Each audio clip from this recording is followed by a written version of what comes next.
Hi வணக்கம். இன்றைக்கி நான் பைத்தங்காய் எப்படி பட்டுறதுன்னு காட்டுறேன். அதுக்குள்ளே தேவையான பொருள் பைத்தங்காய், அதுக்கு கொஞ்சோண்டு கருவேப்பிலை, பூண்டு 3 பல், பழுத்த மிளகா ஒரு நீட்டு பழுத்த மிளகா பாதி வெட்டி வச்சுருக்கேன். சின்ன வெங்காயம் 4 வெங்காயம் வெட்டி வச்சுருக்கேன். கொஞ்சோண்டு இஞ்சி பூண்டு சின்ன ஸ்பூனில். இவ்வளோதான். இது அரைக்க வேண்டிய ஜாமான் சோம்பு, பெரிய சீரகம் கொஞ்சோண்டு சின்ன ஸ்பூனில் கொஞ்சம் எடுத்திருக்கேன். சீரகம் கொஞ்சம் எடுத்திருக்கேன். கசகசா கொஞ்சம் தேங்காய் பூ, ஒரு பல் பூண்டு வச்சு இது எல்லாத்தையும் அரைச்சிடணும். அரைச்ச பிறகு தாளிப்புக்கு உளுத்தம்பருப்பு, உப்பு, மஞ்சத்தூள், ஒரு முட்டை ஒன்று போடுறேன். அவ்வளோதான் இதோட ஜாமான். எப்படி செய்யும் இதை நான் காட்டுறேன். வாங்க இப்போ சமைக்கிறத காட்டுவோம். இப்போ எண்ணெய் ஊற்றுவோம். செஞ்சடி அடுப்பில் வச்சுட்டேன், சூடாகுது. கொஞ்சம் எண்ணெய் ஊற்றிக்கிறேன்.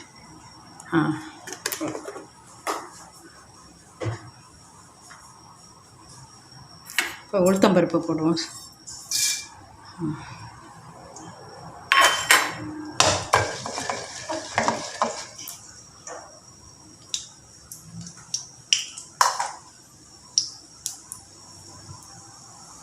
கொஞ்சம் கருவேப்பிலை கொஞ்சோண்டு போட்டோம் முதல்ல.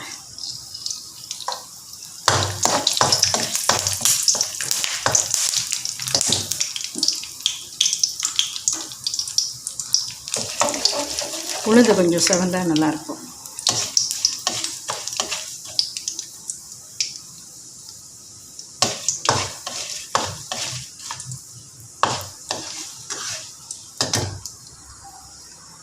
இப்போ சின்ன வெங்காயம் போடுறேன்.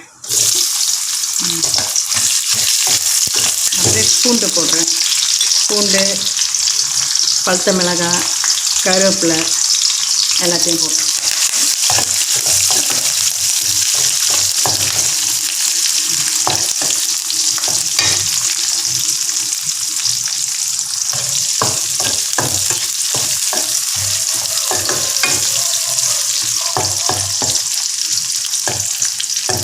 இஞ்சி பூண்டும் கொஞ்சோண்டு சின்ன ஸ்பூன் வச்சுருக்கேன், அதையும் போட்டு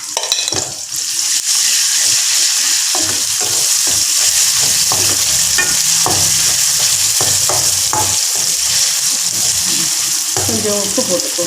எடுத்துக்கோங்க.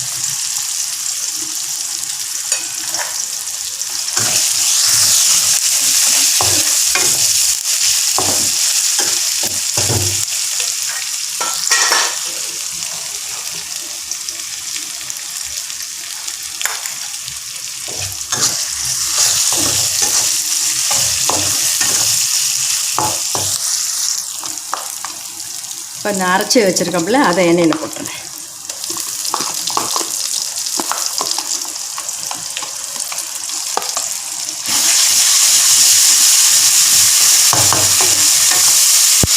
அப்படியே மஞ்சத்தூளும் போட்டு அதில்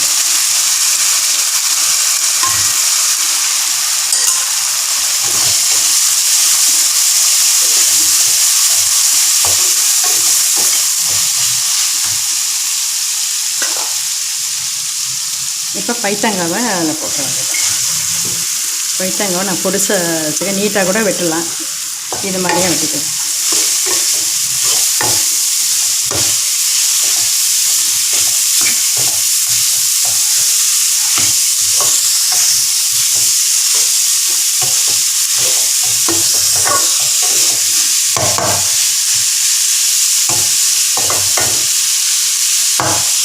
கொஞ்சம் தண்ணி ஊற்றி கொஞ்சம் நேரம் வேக வைப்போம்.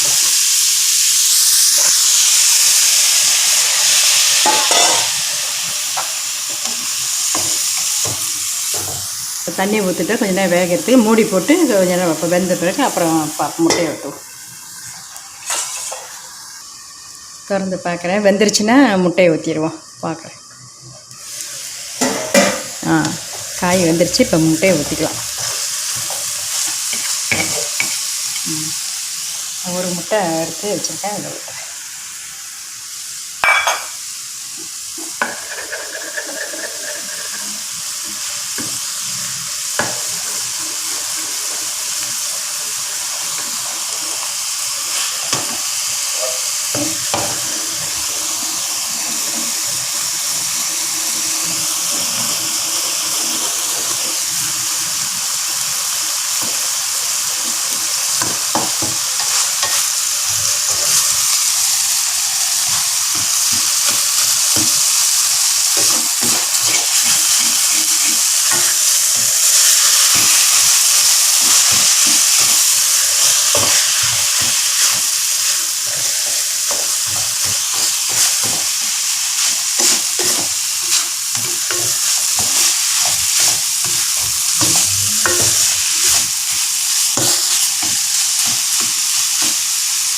உப்பு சரியாக இருக்கணும் பார்ப்போம். கொஞ்சம்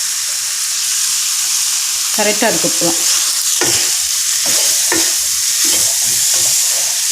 போதும். நம்ம இதை அடுப்பை பண்ணிட்டு பரிமாறுறேன் பாருங்கள். பிளேட்டில் எடுத்தாச்சு. இது நீங்கள் வீட்டில் செய்து சாப்பிட்டு எனக்கு ஃபீட்பேக் கொடுங்க. நான் இதோட அடுத்த சமையலில் உங்களை பார்க்குறேன். பாய்.